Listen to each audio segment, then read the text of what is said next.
I appreciate everybody stopping by the channel, especially in the wake of Charlie Kirk's passing.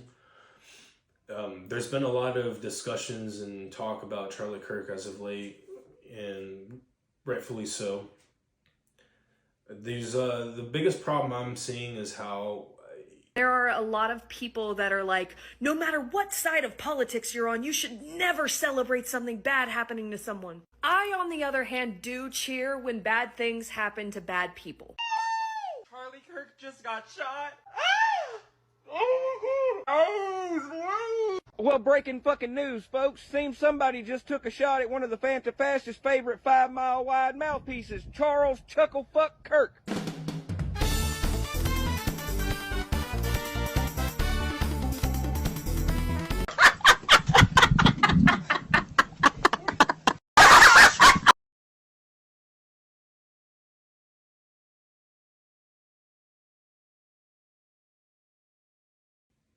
no one I think that supports Charlie Kirk is asking for any type of empathy or sympathy or any type of vile, opinionated comments or posts. But I think we are just asking for a little bit more respect and class, because Charlie Kirk wasn't a lot of what is being spread about him online. And anyone that watches any of his videos will know that.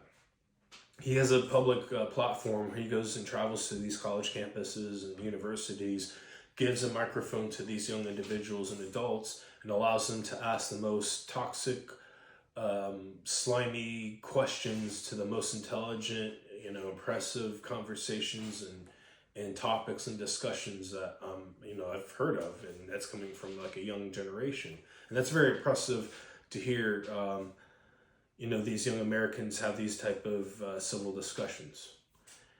And that was what Charlie Kirk was able to do. He's able to have these type of talks in a very articulate and civil manner instead of a shouting match and nothing but toxic behavior.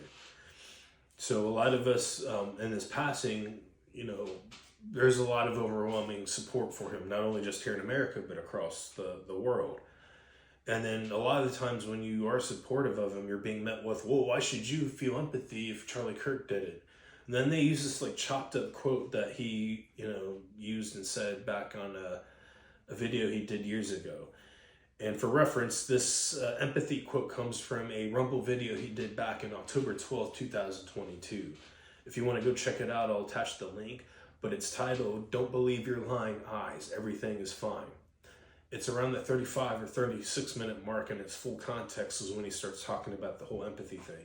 Where he would say, I feel your pain.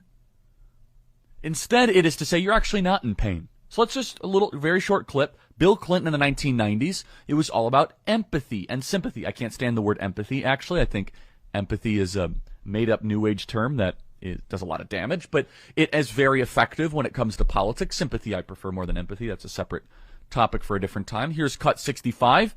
Bill Clinton talking about how I feel your pain. Listen to how he's talking. Listen to how he's trying to lean in to people's struggles and concerns. You all over America, people that have lost their jobs, lost their livelihood, lost their health insurance.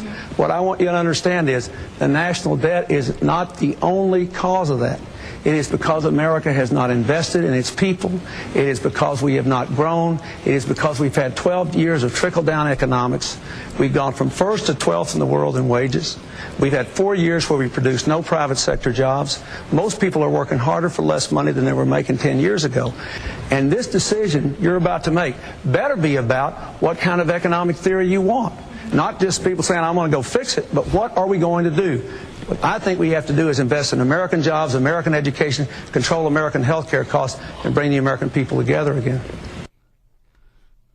Now, look, Bill Clinton is an A-list actor and also a degenerate human being. I don't know if that was in between trips to Epstein's Island. But that sort of tone, like a buddy talking to you at the bar, was very effective. Democrats now, it's really interesting. Democrats now talk more like George H.W. Bush used to talk. Very technocratic, very arrogant. And it should make you very angry. And I know it does. Because in some ways, you'd be able to calm down so much of the rancor and the opposition if you just said, you know what, actually, okay, we got out of COVID, we spent a lot of money, things aren't great, we're going to fix that. Instead, the attitude, the insistence that you are living through one of the most wonderful economies in American history,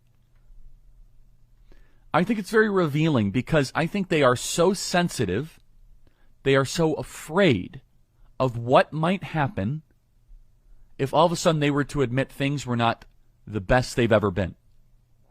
They're so worried that all of a sudden that might be used as a reference against them to create a mass movement that they just have to try to continue to propagandize you and pummel you into agreeing that, you know what, okay, fine, I'm not even going to dare disagree, that dissidents will be raided by the FBI, dissidents will be shut up on social media, that you have to say the Pravda that, you know what, okay, there might be a famine, but the harvest is great this year. Just go read Pravda, just go read the newspaper. The Soviet Union says the harvest is great. There's plenty of food, even though there's a famine and you killed all the kulaks and the farmers, the harvest is great. But in the video, he's discussing how President Joe Biden at that time frame was telling the American people that everything was fine here in America, that the job market was booming, the economy was great, the education system was good, and that the border was sound and secure. And we all know that was bullshit. But then you look at the video that Charlie Kirk posted about Bill Clinton and George Bush Sr. having a debate back in the 90s, and he was referencing how during that time frame, Bill Clinton was able to articulate a little bit better how the American people felt.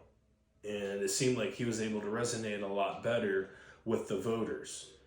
Whereas you fast forward to President Joe Biden's time, he wasn't even doing that. He was just lying and telling the American people that everything was fine and that there was no problem whatsoever.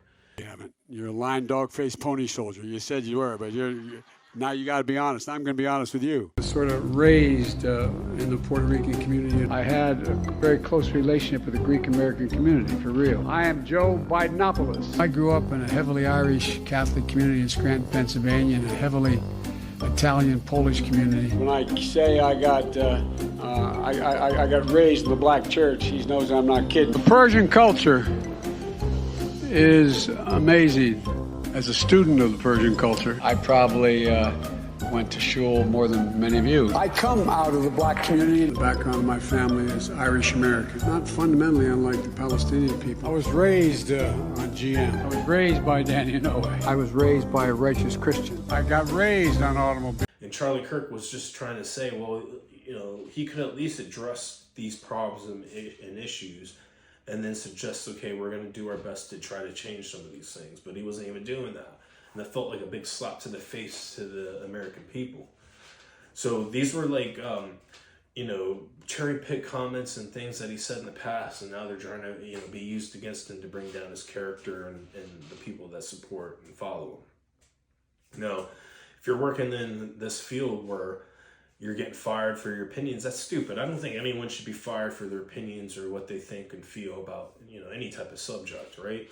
But I think people have to be cognizant of how that if you're in a government job, right? Like you're in the military or police, you're a nurse, a doctor, you're in education system as a professor, teacher, or such, right?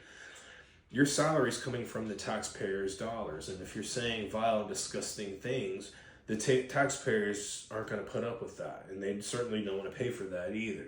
And that goes the same with a company, right? A lot of these companies are publicly traded, so they have shareholders that they need to answer to.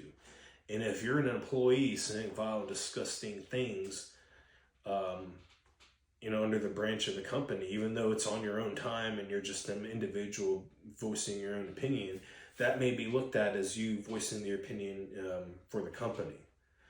And that will be a trickle-down effect and terminations will happen. And I think in the case of Jimmy Kimmel, though, it wasn't just the fact that he was saying those disgusting things about conservatives, but it was the fact that his ratings were in the dumpster. Like a lot of the things that he was saying or his platform was based off of trashing President Trump and conservatives. But after so many years of only having that specific content, you're going to run out of stuff to use. And then your audience is going to get smaller and smaller and smaller. So I think in that case with, you know, a lot of Hollywood celebrities, Gina Carano, Roseanne Barr, Tim Allen, a lot of conservatives lost their jobs or lost their positions, and no one cried, no one cared. So I think it's funny that all of a sudden, in the wake of Charlie Kirk's passing and his death, now you have all these Hollywood celebrities that stayed quiet about that situation, are all of a sudden crying about how Jimmy Kimmel needs to get his job back and that, you know, comedy is dead. Well, if that's the case, then why can't we have movies like Tropic Thunder anymore? You make me happy. But now the question is, Everybody knows you never go full retard. What do you mean? Check it out. Dustin Hoffman, Rain Man, look retarded, act retarded, not retarded. Count two picks, cheated cards. Autistic, sure, not retarded. You got Tom Hanks, Forrest Gump. Slow, yes, retarded, maybe, braces on his legs, but he charmed the pants off next to him and he won a ping pong competition. That ain't retarded. He was a goddamn war hero. Right. You know any retarded war heroes? You went full retard, man. Never go full retard. You don't buy that? Ask Sean Penn, 2001, I Am Sam. Remember? Went full retard. Went home empty-handed.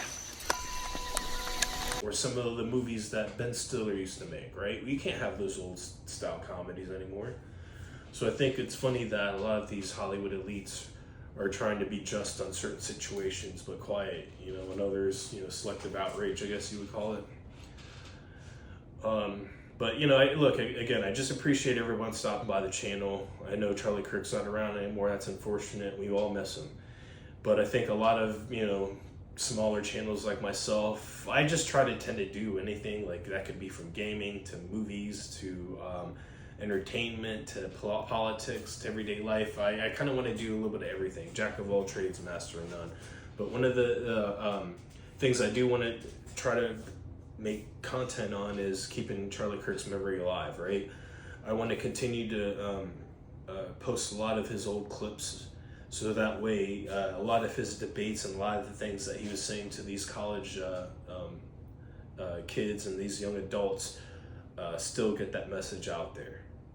He's not obviously around to spread the word and message, but I hope a lot of us content creators will continue to post a lot of his old videos to keep his memory alive and his message as well. Thanks for tuning in, and I appreciate anyone that wants to tune in for future content as well.